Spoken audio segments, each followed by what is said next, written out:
Welcome everybody again.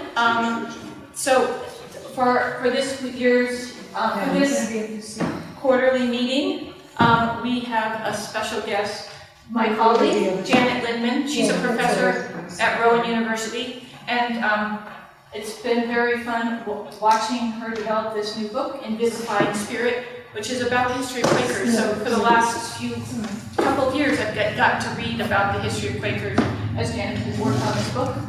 And we thought that it would be good, I thought it would be really interesting to share. It's about the Antebellum period, so this goes back to the Hicksite schism, but she's really looking at the practice of being a Quaker more than the theological shifts. Anyway, Janet? Thank you. All right, so Emily, you have to do that, remember. I don't have a clicker to advance the slide, so Emily's going to do it for me. This is the title of the talk today, and I'll give you the title of the book in a minute if you want to go forward. So my book is based on what scholars call practical religion, or lived religion. That is really interested not so much in what people believe, but what people do. How do they enact their faith? What do they do on a daily basis? And Quakers are a great study for that. You can keep going. In terms of looking at ordinary people, not just the ministers, looking at religious activity outside institutional settings, like what happens in the home, what happens in the neighborhood, in the community, and that religion is shaped by specific material, social, cultural conditions for people. And that encompasses here is a quote from one of the scholars who works on this: adapt, appropriate, resist, or improvise in response to regulating systematic or formalized constructions of what constitutes religion. So if we just think of religion, I'm sorry? Oh, I'm sorry, I'll try. Is that better? Okay, all right. So these scholars look at religion more than just, again, what happens in the church or meeting house, more than just theology, more than just what the leadership says, but what people actually do, everyday people. You can go on. Now, in terms of how I define this, I define practical in two ways. The first way is based on the old definition. We tend to think of practical as someone who's commonsensical, but in the early modern period, practical meant someone who was practicing. So it's a practicing Protestant or practicing Quaker as opposed to a nominal Christian or Quaker. So that's the first definition. You can go on. The second definition I use is really to argue that in the Antebellum period, Quakers, through the various schisms they had, developed a new practical approach to their religion in the face of lots of both internal and external changes occurring in American society at the time. So they created this new viable forms of spirituality. You can keep going.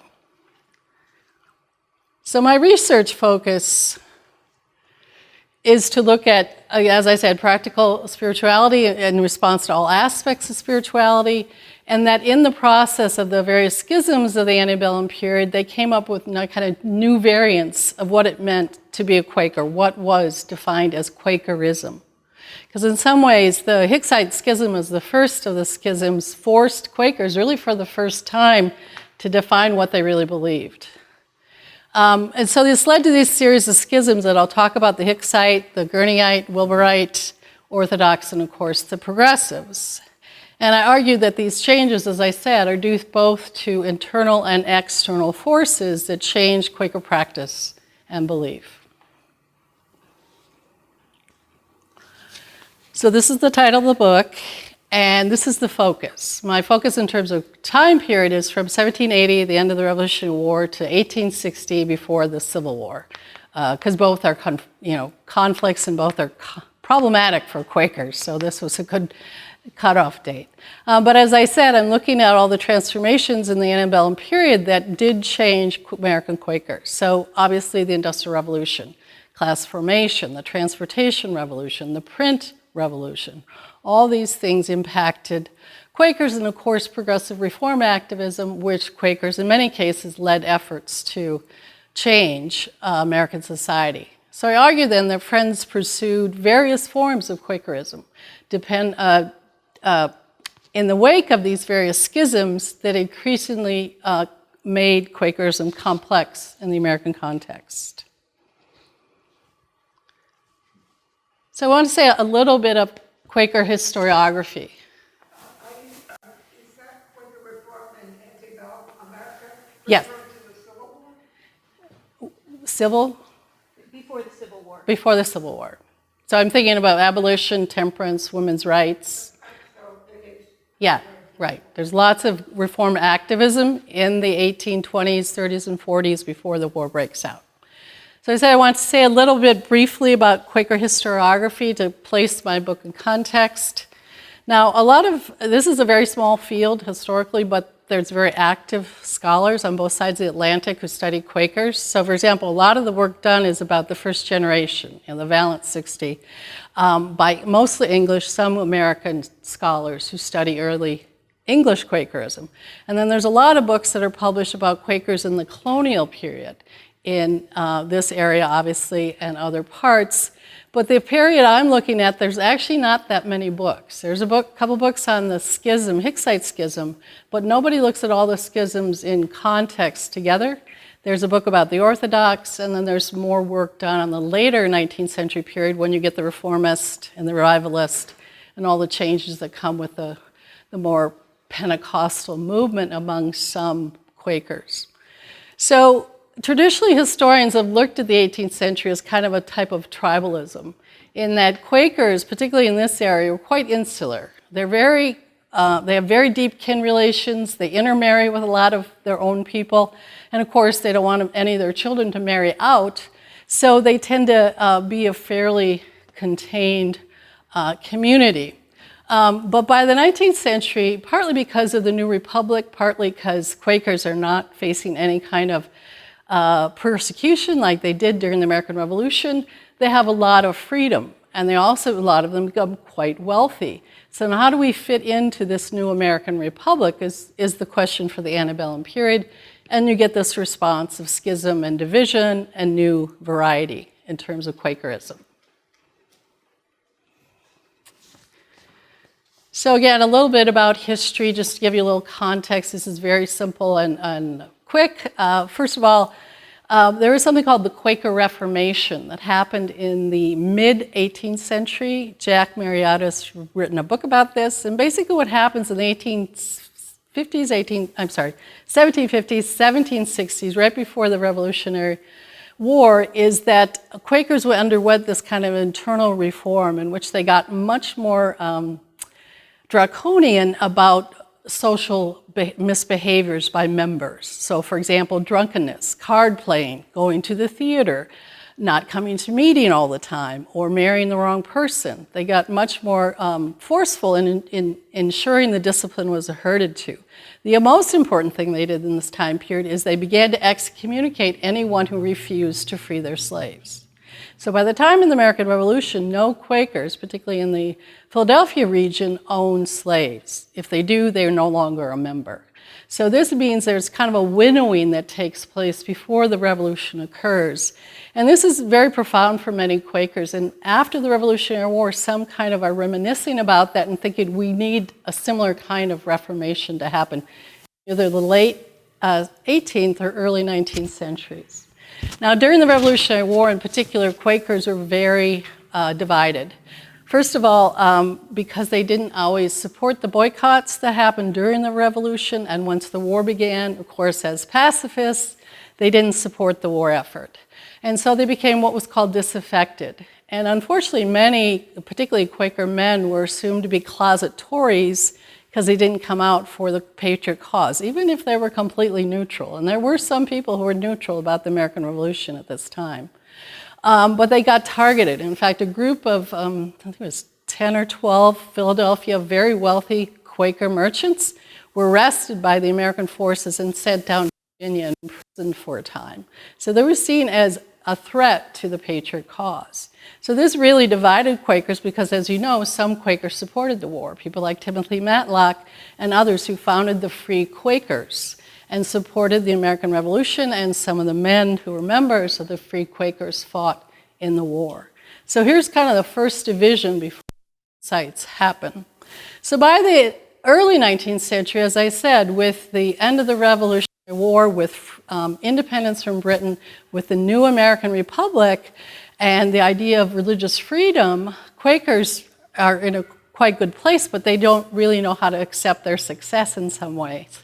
And one scholar, Sarah Crabtree, argues that Quakers really weren't American until the early 19th century, 1820s, 1830s, because they had this kind of transatlantic connection with English Quakers that had not been severed, despite the Revolution and the war. And so we could argue then that through the Industrial Revolution, through the Reform activism of the early 19th century, the Quakers became Americanized. Okay, so some of the research questions I had is, again, how does Quaker religion change in the wake of the schism? In particular, how does evangelicalism impact Quaker religion? This is part of the big debate between the Orthodox and Hicksites, which I'll get into. But also, how do these continued divisions, such as between the Orthodox Gurneyites and Wilburites, again, make even more complexity? And then what is the role of progressive reform in providing another new avenue for spiritual engagement? So the book is organized into three sections, and I listed them there.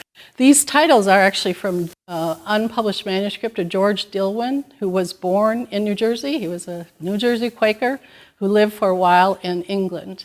And so the first part is really about what is Quaker practice. So I look at practice generally, I look at childhood education and family dynamics, and then I look at what I call rituals of death. And then the second part is all about the schisms. Again, the Hicksite, the Wilburite, Gurneyite, and the Progressives. And the last looks at how they used manuscripts and publications to, in a sense, both use it for a form of practice, that is, reading and writing was actually part of Quaker spiritual practice, but also the way they use, particularly after the Hicksite schism, they used publications, in a sense, to keep their war of words going between the two sides, even when supposedly the split was over. Okay, so I'll try to be brief here with section 1.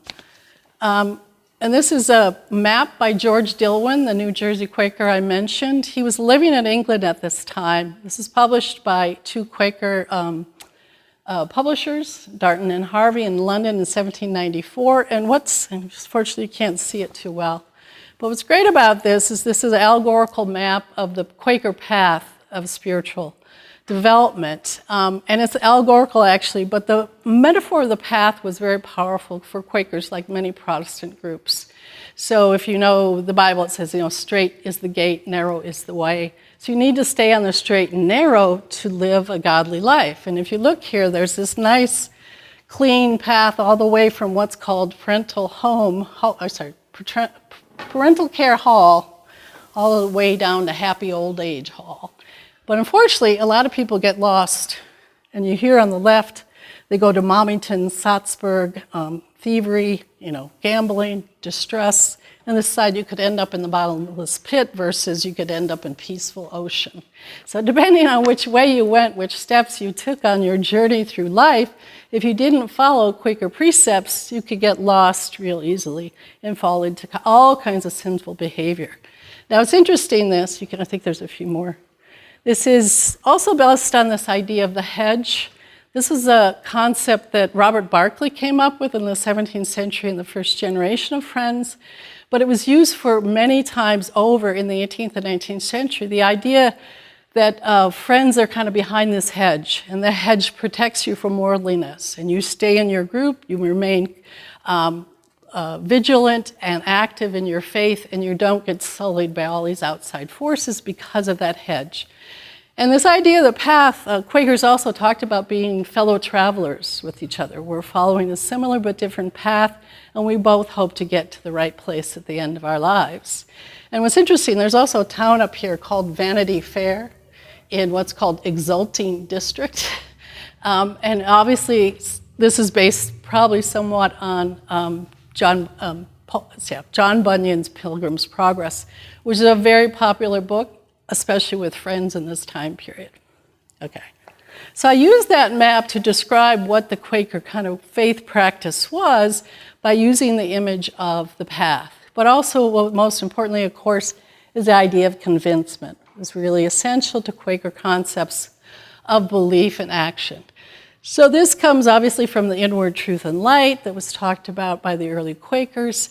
But again, this idea that spiritual conviction has to be an everyday activity. You can't just do it once or twice a week. It's got to be an ongoing endeavor in your life, and it has to be primary. But they also believe in this idea of practicing silence, right, and settling your mind as an important way to access God, to get contact with the Holy Ghost. And what's interesting in this case is this concept of convincement by the Quakers, as I said, was an ongoing, lifelong process, compared to the evangelical term of conversion, which was a one-time thing. You went through conversion, you were saved, and that's it, and you continue to be a member. But for Quakers, this is a kind of unrelenting, unmitigating, forever activity. It never ends, okay? So Quaker spirituality, this is just some of the same points. Everyday mindfulness, you have to have not just daily but hourly engagement with your spiritual practice. So things like you need to think about this when you're doing housework, when you're working in your shop, when you're going to bed at night. It should be front of mind at all times. And that this internal belief should be demonstrated in your outward behavior. You know, don't get angry, don't be nasty, don't gossip, don't be too worldly. But also, obviously, it's telegraphed as well in the plain dress and speech that Quakers endorsed in this time period. So Quakers literally embodied their faith, and this was called holy walking and conversation. This was a phrase that was popular with other Protestants at the same time, such as the Baptists, but it's really the idea you need to walk the walk and talk the talk. You can't just be a surface believer. You need to do the work, okay? I just wanted to show you this picture again. It's maybe hard to see. This is the Cherry Street Meeting House in Philadelphia, and you see, again, the number of plain-dressed Quakers, particularly the women in some of the traditional dress. This is from the 1820s.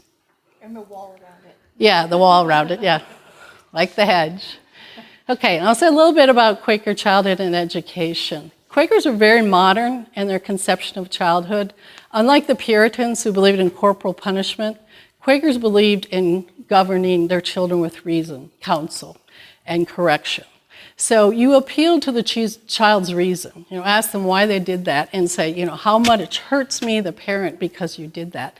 And hopefully they will get it, they will reform, and they don't need to engage in more draconian measures. So the spiritual development of children was extremely important. Even when schools began to be formed and Quaker children went to Quaker schools or non-Quaker schools, parents are still very important to their child's education, particularly in a spiritual sense. The other important thing about Quaker education is the idea of the guarded education. The children need to be guarded from outside influence. Therefore, that's why they got so interested in what they called select institutions, right, like Westtown. That we need to set up schools that are only for Quaker children, and all the professors and teachers are all Quakers. So there's no outside influence. And in this way, we can inculcate both the practical skills children need, like reading and writing, etc., but also the spiritual development they should have. So at Westtown, for example, they went to meeting every week as part of their school requirements. It wasn't just about learning how to read and write. Okay?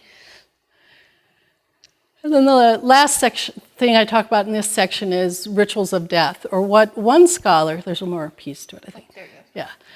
One scholar, Eric Seaman, calls death ways. So I've adapted his term of death ways, meaning the ways in which Quakers went about the death process. And now this is not new. This goes all the way back to ancient history and throughout the medieval period when people talk about dying a good death. What does that mean?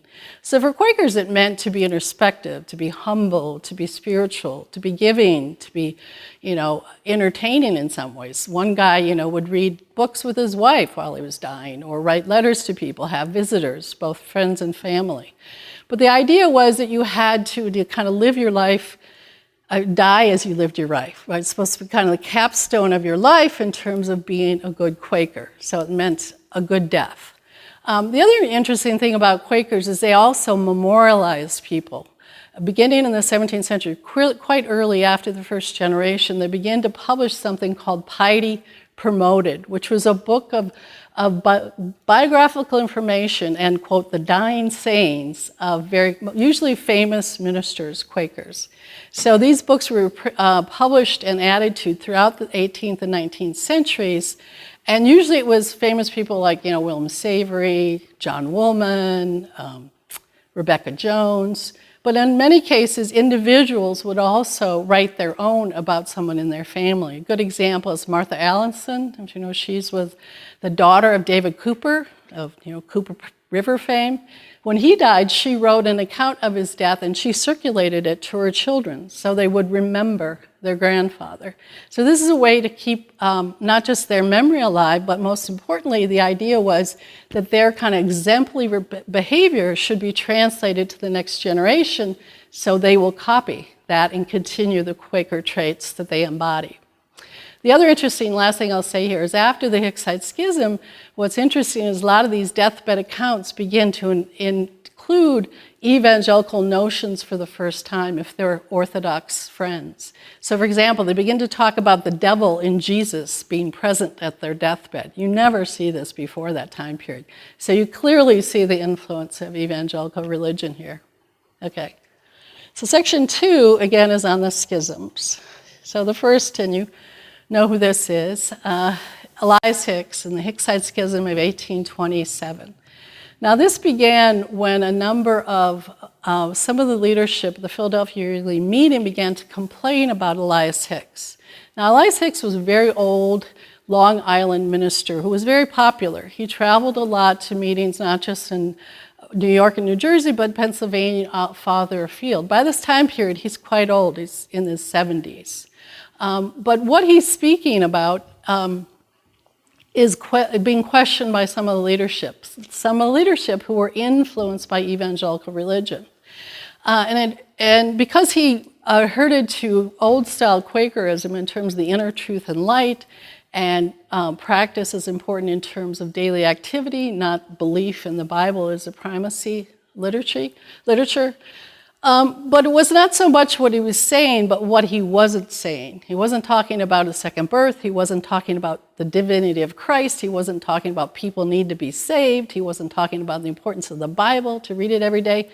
They weren't hearing any of that, and that's what disturbed them. And this is what led to the Hicksite Schism, which began with the Philadelphia Yearly Meeting, but then spread to other states. Okay? So you get the Hicksites and the Orthodox. The Orthodox are those who believe they're continuing what is the ideal form of Christianity, but they are very much influenced by evangelical concepts. So both sides retain some basic principles that were defined as Quaker, such as silence, being good stewards, providing charity to the community.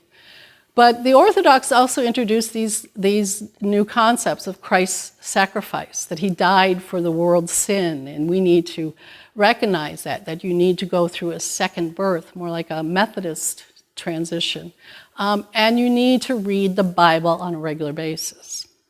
The Hicksites, on the other hand, said they were just following what was always the tradition, to leave, blameless lives, to do good, to be upright, to be humble, etc., and practice continuing simplicity and plainness. The Orthodox accused the Hicksite of seducing the others with deist beliefs, and the Hicksites accused the Orthodox of being undemocratic and autocratic in their approach to spirituality. Okay. So I just wanted to show you this watercolor, so it's so great. First of all, in this time period, Quakers really did not get involved in art. They looked down on it as worldly and kind of frivolous. But this is a Hicksite drawing in a manuscript by Hicksite, and you can do the rest of it. What he's looking at is kind of the hypocrisy and the ways in which the meetings had devolved into chaos. So you get a lot of anger, mistrust, gossiping, rumor. This leads to all kinds of chaos on both sides in meeting houses where people are clamoring for control. So in some meeting houses, the Orthodox will show up and their clerk will try to run the meeting, and the Hicksites will show up and they'll try to run their meeting, and they'll be yelling and screaming and people climbing out the windows. It was quite chaotic. But this image is to show you, again, this breach in protocol. This Hicksites claiming the Orthodox are being irregular, they're ignoring the discipline, and they're holding meetings outside, right, with only a couple people. This is supposed to be a quarterly meeting, right? So is this really appropriate? But what's important about the Hicksites schism is that it's split apart. Friends, family, neighborhoods, communities, meetings. It was very divisive. In fact, one Quaker scholar, Tom Ham, who was at Earlham, says it traumatized a whole generation, and they didn't forget it. So this had a lifelong impact. Even in the case, for example, I have a case here of a New Jersey family. They went with the Hicksites, and the mother was disowned and excommunicated by the Orthodox meeting. And then 20 years later, her daughter was excised and excommunicated by the same meeting. So you see, this bad feeling is retained despite the sense that the schism was over by, quote, 1830, okay? So the second schism happens among the Orthodox in the 1840s between what were called the Gurneyites and the Wilburites. Now, Joseph John Gurney was a very prominent Quaker in England. He was from a very wealthy banking family. He also was an important leader within the London yearly meeting, and he also published a lot of things that were very much infused with evangelical ideas. So he advocated kind of an ultra-evangelical doctrine, as one scholar has said. That is, taking it to the extent that everything else about Quakerism was secondary and less important. So he questioned not just the practice of silence, the inward truth and light. He even also began to question some of the basic tenets of the religion. And in particular, he began to question the foundational texts, by people like Berkeley and Penn, and saying, we actually know better. And he privileged the Bible over these foundational texts. He also endorsed this Methodist ideal of conversion, which is a two-step process. First, you have to gain salvation, then you have to gain sanctification. So it's a very different approach than the idea of convincement. So the opposition to Gurney came from John Wilbur. John Wilbur was a New England Quaker from Rhode Island, and he basically had fought very hard during the Hicksite schism against Hicks, and he did the same thing in the 1840s against Gurney, and basically said, like Hicks, Gurney is duping friends with his ideas. And he is misinterpreting, in a very dangerous way, the readings and writings of Penn, Pennington, Berkeley, etc., with his evangelical beliefs. And he even denied the inward revelation of the Holy Spirit. And so Wilburites said, we are the real Quakers, and we're maintaining traditions of plainness, simplicity, and they become quite aesthetic in their approach to practice. And I'll show you an example of that in a minute. Okay. So the third schism is the Progressive Friends. This happens mostly among the Hicksites, and the debate was really over progressive reform, particularly abolition. So the Hicksites, though they were sympathetic of the abolitionist cause, they said we should not be involved, right? We need to remain neutral like we tried during the American Revolution. Partly because most Hicksite Quakers were very dubious about their possible allies in fighting against the cause of slavery. So they might have to ally with non-Quakers, these evangelical Methodists and Baptists and Presbyterians, and God forbid, particularly their leadership could be dangerous. Those priestly class could be dangerous to our members. So they really abhorred involvement and tried to be neutral on these issues. The other thing is they really were upset when someone came into the meeting, like an Abby Kelly, and wanted to talk about abolition during the meeting. They thought this was an abhorrence, it was a degradation to the sacredness of the space, and the only people who should be talking are people who are prone to it by, the inward light and truth, by access to the Holy Spirit, not because they had a stone to grind in terms of a particular issue. So 2 riots actually break out in the two meeting houses out in Chester County, and one guy who tries to attempt to speak gets thrown in jail for a night with a local county sheriff. In another case, again, Abby Kelly is one of these people. She and her compatriot were hustled out and basically thrown out of the meeting house because they dared to speak about abolition during meeting.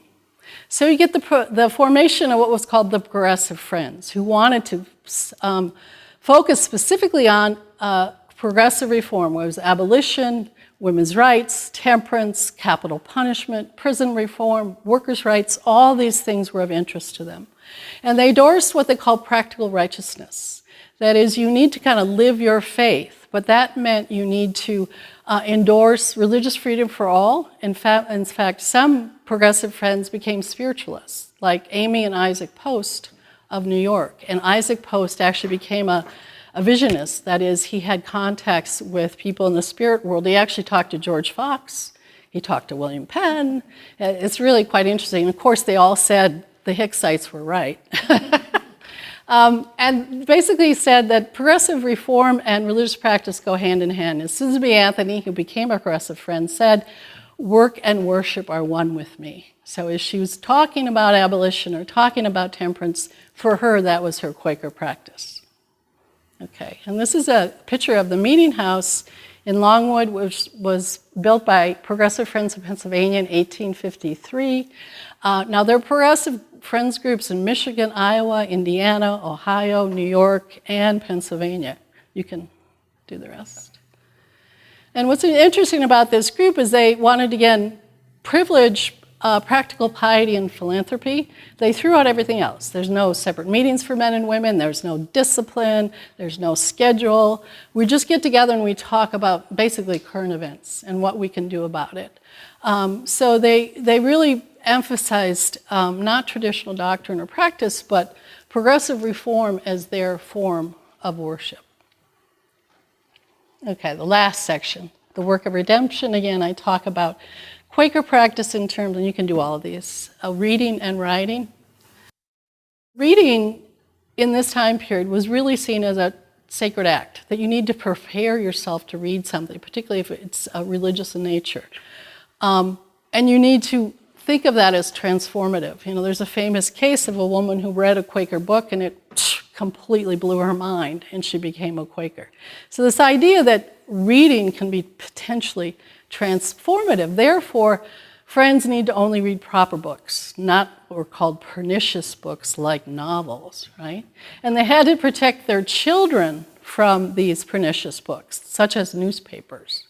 And this was an important way. In fact, at Westtown, all the faculty had to approve their students' reading material, and they even had to read their letters to make sure they weren't saying or doing anything that was inappropriate.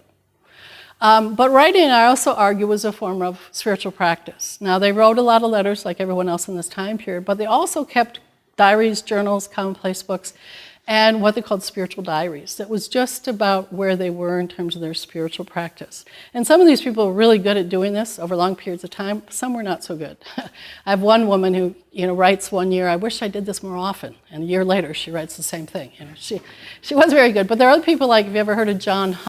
He was from New Jersey, and his diary is online, and it's very long and very involved. And he talks about all the books he reads, mostly about Quaker history and what they meant to him. So it's really quite amazing. But I made the argument that writing is a form of mindfulness. In fact, John Woolman said, when I write, love clothes my mind. That there's a kind of access to a spiritual realm if you do it in the quite right way. Another Quaker said, and this is John Comley, that I need to kind of prepare myself to write. When I sit down to write, I only write what's essential. When my mind begins to go on to worldly things, I need to stop and put my pen down. I need to monitor myself to make sure my focus is correct. And so Michelle Tarter, who is a Quaker scholar and teaches up at TYNJ, makes the argument the Quakers had their own kind of spiritual literary theory in terms of how they approached books, how they published their texts, how they engaged in reading and writing. Okay. Remember. Yeah, she's a Quaker. She's a Quaker. So this is the example I wanted to show you of spiritual, journaling as a spiritual practice. Unfortunately, again, it's hard to see this, but this is the journal of a Chester County Wilburite Quaker, a guy named Joseph Britton, who started this journal in 1850 when he was 17 years old. And what he did is he cataloged everything he did during the day, eating, sleeping, going to work, talking to people, having a fight with his father, reading to his family, et cetera, et cetera. And he develops this code to note his success and failure. And I don't know if you can see it here, but it's across the front here. So B means breakfast. He gives that a 2. D means dinner, he gives that a 1.5. S is supper, he gives that a 1/8. W is the amount of water he drinks, is 2. A is, what is that? That's his level of anger. F is his forgetfulness, which he gives a 4 to, which is quite high. And S is his amount of sleep. So for this day, he gave himself what he calls a total of restraint, 6 5/8. So he keeps track of this on not just a monthly, but a weekly level. He goes back every week after he's written in this journal, he goes back and sees what he did or what he didn't do. And then he writes another kind of summary of it. And then at the month, he does the same thing. So this kind of intense spiritual accounting is a kind of extent of where the Wilburite asceticism is taking people. And my argument is, even though when I looked at this originally, one of the archivists at Swarthmore said, "Oh, don't look at him, he's way out there." And my argument is, actually, that's the point. He's way out there because by the end of the 1840s and 50s, people can now, in a sense, begin to express their Quakerism in a lot of variety and a lot of multiple ways, which demonstrates how complex it had become. Okay.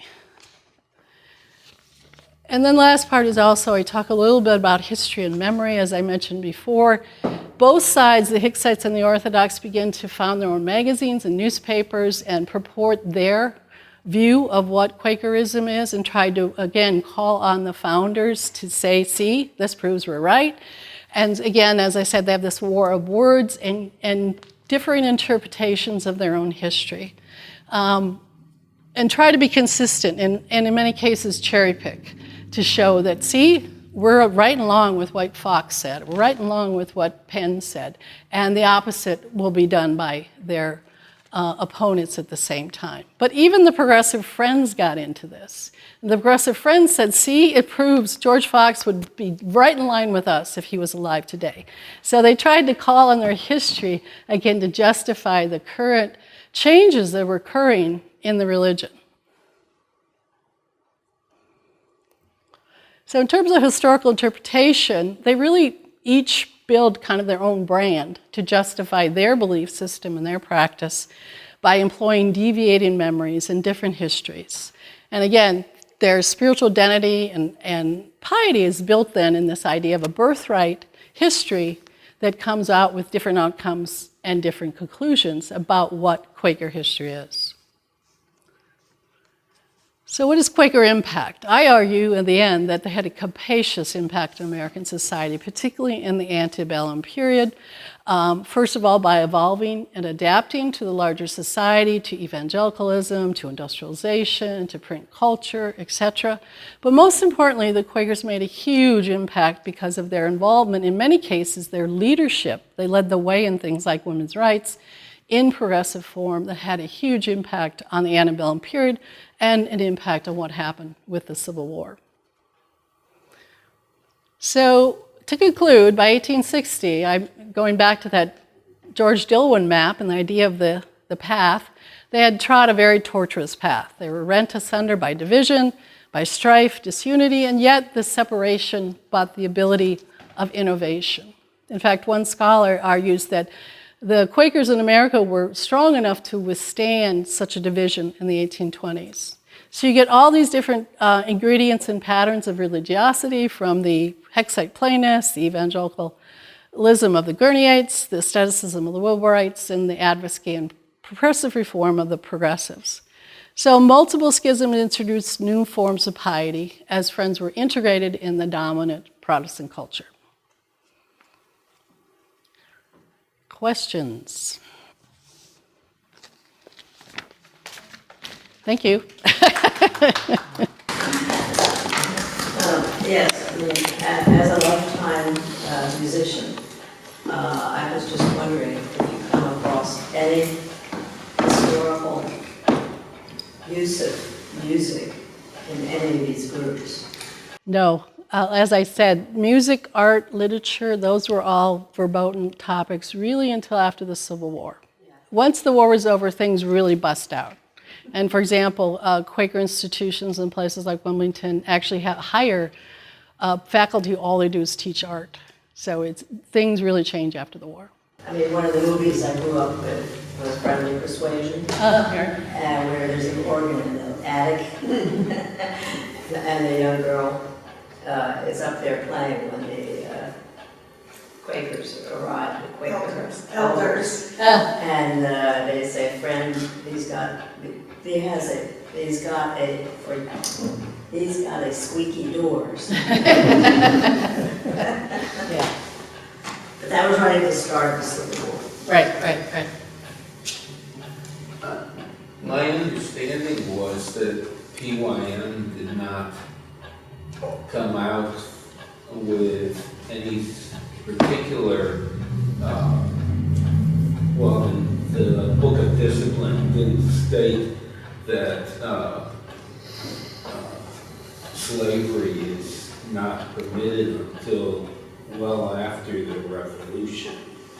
That even after, I think, the Civil War, some Quakers still had slaves. Yeah, it depended on where you were. So when Gene Sutherland has written about this, they go in fits and starts. So, early on, people like John Woolman or Benjamin, what am I thinking of? Benjamin Lee? Yeah, Benjamin Lay, the little guy, that they were way ahead of the curve. But one author who's written about this says by the early 18th century, most Quakers are persuaded, yes, it's not just that it's bad and we should treat our slaves well, but the slave trade and slavery itself is evil and we need to end it. The problem was not everyone agreed with that. So it happened in fits and starts. So for example, some of the Chester County Quakers were way ahead of this compared to Philadelphia Quakers. A lot of wealthy people live in Philadelphia who are Quakers and not really happy about giving up their slaves. So a lot of them, for example, would go to New Jersey and sell their slaves and then come back and say, see, I don't have any slaves. When they didn't free them, they made money off them. But yeah, it depended where you were. It wasn't all at the same time, but they did excommunicate people. So there were a lot of ex-Quakers who refused to give up their slaves by the time of the Revolution. Your comment about the Hicksites, there's a quarterly meeting, I forget the name of it. They have a separate meeting house and Elias Hicks went and visited them, and it's their quarterly meeting minutes that Elias Hicks spoke and he was accepted, or his speech was acceptable. Mm-hmm. But yep. Yeah, the Greenwich meeting house was split and the Orthodox took it over, so the Hicksites had to meet in persons' homes until they bought a Methodist church and then eventually built a meeting house. Yeah. I used to live in Haddonfield and my grocery store was a Hicksite meeting house. So yeah, there are a lot of structures that were built specifically coming out of the schism, but then of course moved on to other things once the reunion happened in the early 20th century. I have two questions. One is, were the Hicksites and the Progressives different groups? Yes, but a lot of progressive were ex-Hicksites. So the woman I mentioned in New York, Amy Post, there's a great book about her that just came out. It's called Amy Post's Radical Friend. She was into everything. It's amazing. Every single progressive idea you can think of in the time period. Dress reform, vegetarianism, socialism, incredible. But what she did, she was born Orthodox. When the Hicksite schism happened, she became a Hicksite.